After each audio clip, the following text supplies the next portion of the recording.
Il y a quelques semaines, j'étais à la Migros de la gare de Genève et j'ai pris une tablette de chocolat Lindt du rayon en bas, celle à 4,90 €. Pour moi, réflexe automatique, mais le soir, par curiosité, j'ai regardé le cours de l'action Lindt. Et ce jour-là, une action valait plus de 10 000 francs suisses. Et j'ai vu aussi que sur les 20 dernières années, le titre a fait mieux que l'indice SMI, donc l'indice suisse, et beaucoup mieux. Et ce moment m'a frappé parce que on vit dans le pays qui consomme le plus de chocolat au monde.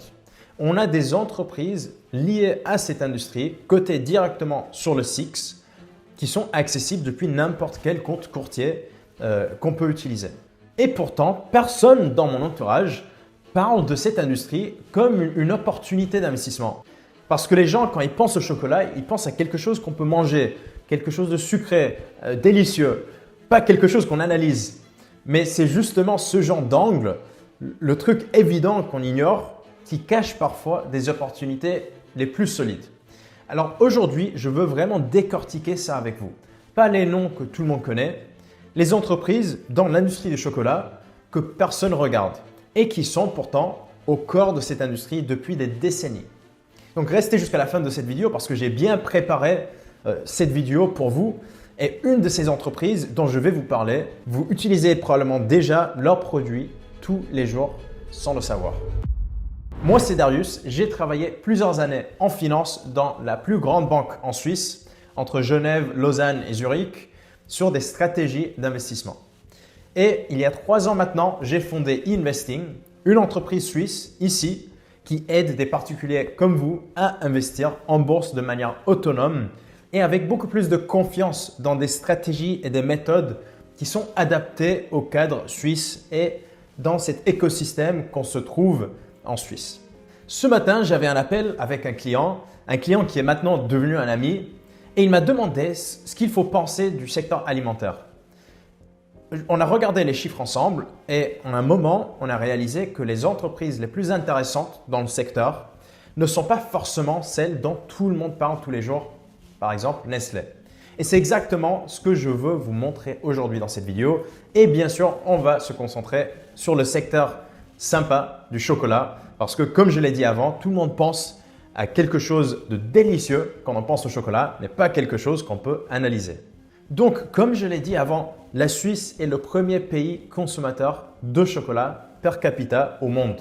On mange le plus de chocolat que n'importe quel pays. Plus de 10 kilos par personne par an, presque 1 kilo par mois. Et je peux vous assurer aussi, malheureusement, que ma consommation personnelle ne fait pas baisser cette moyenne et donc je dois faire beaucoup de sport pour compenser. Mais à part de juste manger du chocolat, la Suisse est aussi un des plus grands exportateurs mondiaux de chocolat. Et voilà le paradoxe que peu de gens réalisent. La Suisse ne produit pas une seule fève de cacao. Zéro. Tout le cacao est importé principalement de Côte d'Ivoire et du Ghana, ce qui représente ensemble plus de 60% de la production mondiale. Ce que la Suisse exporte, ce n'est pas du chocolat, c'est de la transformation, c'est du savoir-faire, du branding, une marque. Et c'est exactement la même logique que pour les montres ou pour le pharma. La matière première vient d'ailleurs. La valeur se crée ici en Suisse. Et sur les marchés financiers, cette capacité à créer de la valeur a un prix et souvent un très bon prix. Pour comprendre où investir, il faut comprendre comment cette industrie fonctionne de bout en bout. À la base, on trouve les producteurs de cacao. Des millions de petits agriculteurs en Afrique de l'Ouest. Un fermier ghanéen reçoit en moyenne environ 6% du prix de vente d'une tablette vendue en Europe. 6%. Le reste de la valeur se crée ailleurs. Au milieu, il y a des négociants, des transformateurs et les fabricants industriels. Et c'est là que les entreprises les plus méconnues et souvent les plus intéressantes aussi pour des investisseurs comme nous vont opérer. Et ensuite, tout en haut, on trouve les marques Lindt, Godiva, les grands noms. Et c'est là que le pricing power est le plus fort. La capacité à augmenter ses prix sans perdre ses clients. Et c'est exactement ce qu'on cherche en période d'inflation aussi. Ce schéma montre alors quelque chose d'important. Investir dans le chocolat peut vouloir dire des choses très différentes selon où on se positionne dans la chaîne de valeur. Et les niveaux intermédiaires, ceux que personne ne regarde, sont parfois les plus défensifs et les plus profitables aussi sur le long terme. Mais avant de vous parler des entreprises concrètes, il faut comprendre ce qui se passe sur le marché des matières premières. Parce que ça impacte directement tous les acteurs de cette chaîne de production de chocolat. Entre 2003 et 2004, le prix de cacao a multiplié par 4, juste en quelques mois. C'était jamais vu en 50 ans. Et j'imagine vous ne le saviez pas. Mais pourquoi est-ce que ça s'est passé? Côté offre, plusieurs chocs ont frappé l'Afrique de l'Ouest simultanément. El Niño a provoqué des sécheresses dans les zones productrices. Une maladie fongique, la pourriture brune, a ravagé des plantations entières au Ghana et en Côte d'Ivoire. Et des décennies de sous-investissement dans les infrastructures agricoles locales là-bas avaient déjà beaucoup fragilisé les rendements de fonds en comble. Donc, côté demande, la tendance structurelle ne faiblit pas. La classe moyenne asiatique, Chine, Inde, Vietnam, crée des dizaines de millions de nouveaux consommateurs de chocolat chaque année. Donc le problème, ce n'est pas au niveau de demande. Ces marchés n'existaient pas il y a 20 ans aussi. Et c'est sur ces fondamentaux déjà tendus, les fonds spéculatifs aussi, qui ont amplifié le mouvement sur les marchés à terme. Et c'est ça qui a transformé une hausse de 30% en une multiplication par 4. Et un investisseur qui comprend les mécanismes en avance et qui est positionné sur les bons actifs va profiter de ces croissances. Et c'est exactement pourquoi le choix de l'entreprise et de son positionnement dans la chaîne de valeur va tout changer et pas uniquement dans le chocolat, pour tout type d'investissement. Donc voilà les entreprises que je trouve vraiment intéressantes et la dernière est vraiment quelque chose de sympa. Ce n'est pas des noms évidents, j'ai choisi plutôt des angles que peu de gens regardent. La première, c'est Barry Callebaut. Coté sur le SIX, sur le ticker BARN, Barn.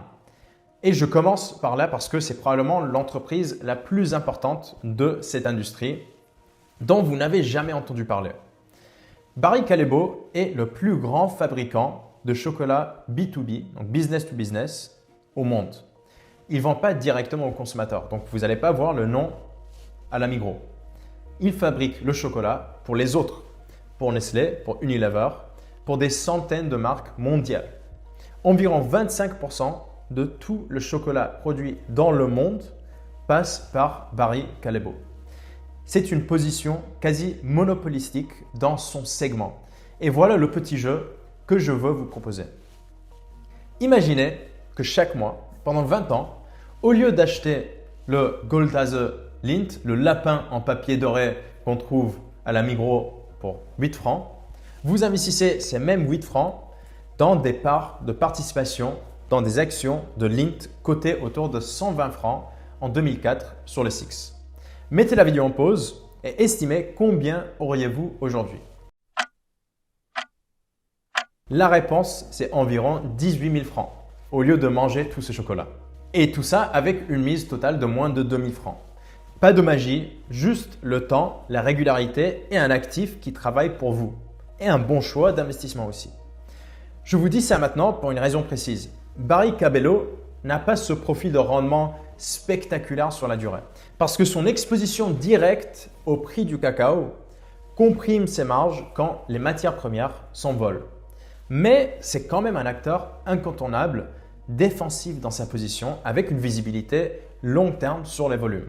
Et il est coté ici en Suisse, en francs, sur le SIX. Donc si vous êtes un investisseur qui cherche plutôt une exposition industrielle au secteur du chocolat, c'est le titre à surveiller. Deuxième entreprise maintenant, et celle qui surprend presque toujours quand j'en parle, c'est Mondelez International. Là, c'est coté sur le Nasdaq sous MDLZ et voici un test rapide. Qui fabrique le Toblerone qu'on connaît tous? Qui est derrière Milka? Derrière Côte d'Or? Cadbury? La même entreprise, Mondelez International. La plupart des gens en Suisse mangent leurs produits depuis l'enfance sans jamais avoir entendu ce nom. Et c'est précisément ça qui est intéressant d'un point de vue d'investissement. Une entreprise qui possède des marques ultra connus, avec un pricing power réel, ils peuvent fixer leur prix, mais dont le nom est quasi invisible au grand public. Toblerone, seul, est vendu dans plus de 120 pays et Mondelez génère plus de 36 milliards de dollars de chiffre d'affaires annuellement. Ce n'est pas une petite entreprise. Ce qui est particulièrement intéressant pour nous en Suisse, c'est aussi que Toblerone, une marque helvétique suisse historique, appartient à un groupe américain coté aux États-Unis. C'est un rappel que derrière les marques qu'on croit sont 100% suisses, il y a des fois des structures américaines ou de n'importe quel pays qui sont beaucoup plus globales. Et ça change notre analyse. Ensuite, la troisième entreprise, c'est Hershey. Là, c'est coté à New York sous HSY. Et je l'inclus non parce que c'est méconnu. Aux États-Unis, en Amérique du Nord, c'est une institution énorme, mais parce que la comparaison avec Lindt est assez révélatrice. Hershey et Lindt font toutes les deux du chocolat, mais leurs modèles sont presque opposés. Parce que Hershey joue sur le volume, des produits accessibles, peu chers, distribués massivement avec des marges plus compressées. Mais Lindt joue plus sur la valeur, des produits premium, des marges élevées et un positionnement de luxe, de luxury. Quand le prix du cacao monte, Hershey va souffrir plus parce qu'ils ont moins de marge. Quand l'économie ralentit, Lindt va mieux résister. Donc, analyser ces deux entreprises ensemble, c'est une leçon entière sur ce que veut dire le pricing power, pratiquement.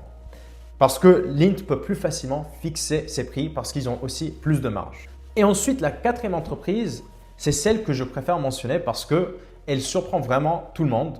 C'est AAKAB, AKAB, si on peut le dire comme ça. C'est coté à Stockholm et vous n'avez jamais entendu ce nom. Moi, avant de faire mes analyses, je ne le connaissais pas non plus. Mais cette entreprise est au cœur de l'industrie chocolatière mondiale.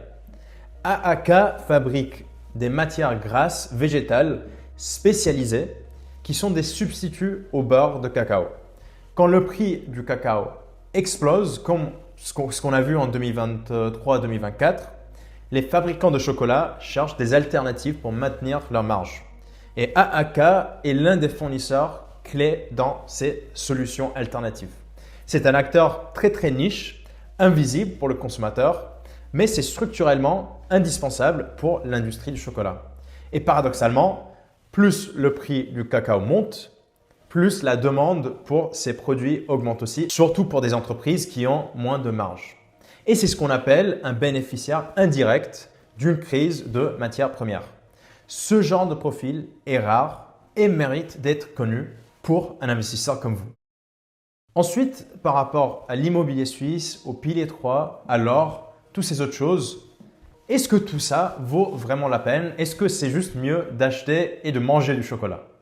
Donc, l'immobilier suisse, c'est le réflexe classique, stable, tangible, rassurant, mais peu accessible en termes de capital de départ.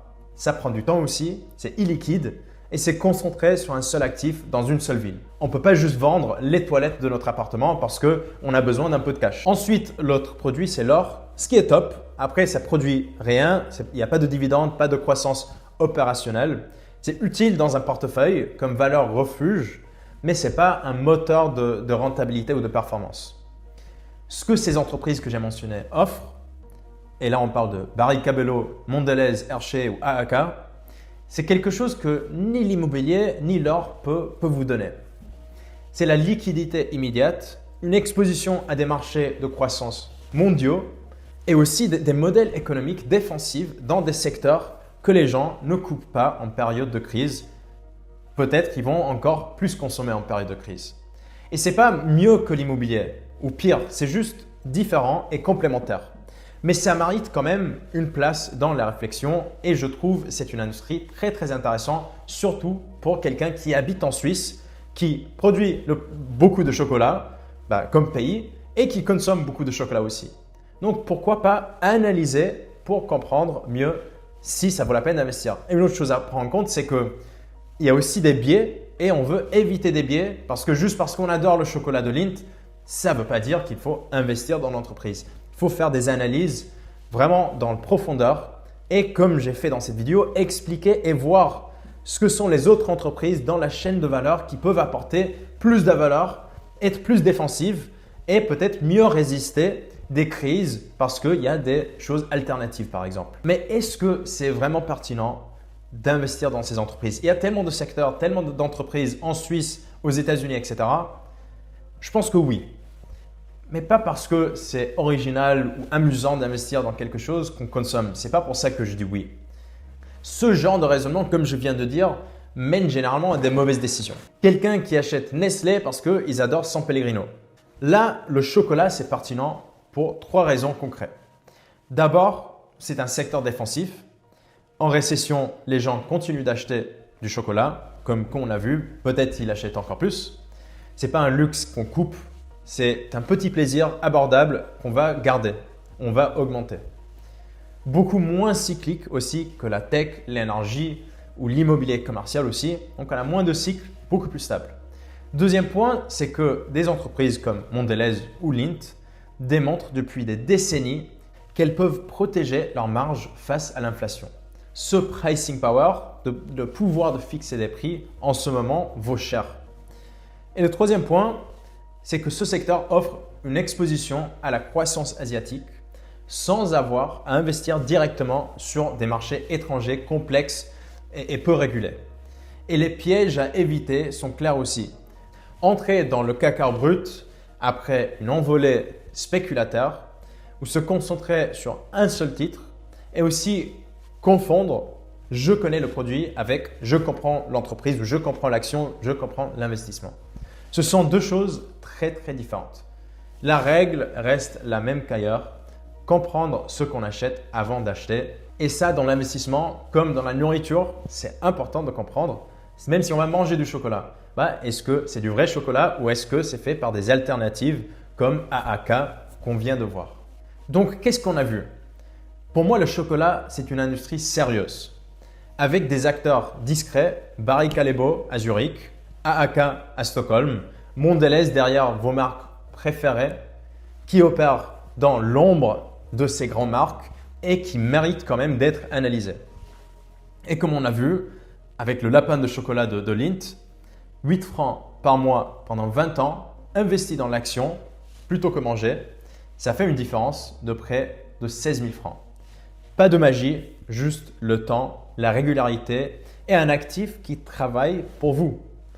Si vous voulez apprendre à analyser ce type d'entreprise de manière structurée, j'ai une masterclass complète dans le lien dans la description. C'est gratuit, c'est hyper facile à le cliquer, à le trouver et c'est ce qu'on fait chez Investing. Et si vous voulez qu'on regarde ensemble votre situation personnelle, comme ce que j'ai fait ce matin avec Hervé dans le canton de Valais, en appel visioconférence, je l'ai aidé avec sa stratégie d'investissement très facilement. Si vous voulez un appel avec moi directement, le lien est aussi dans la description. Tous les liens sont dans la description, donc regardez ce que j'ai mis comme ressources. Et si ce format vous a plu, une industrie, une analyse plus complète et plus niche, j'ai fait exactement la même chose pour d'autres industries comme pour l'eau. Investir dans l'eau, c'est probablement l'actif le plus sous-estimé de la prochaine décennie. Et la vidéo est sur ma chaîne, donc cliquez sur le bouton pour vous abonner et aussi pour retrouver cette vidéo parmi les autres vidéos que j'ai sur ma chaîne. Je vous souhaite une très bonne journée ou bonne soirée et à très vite pour une nouvelle vidéo financière.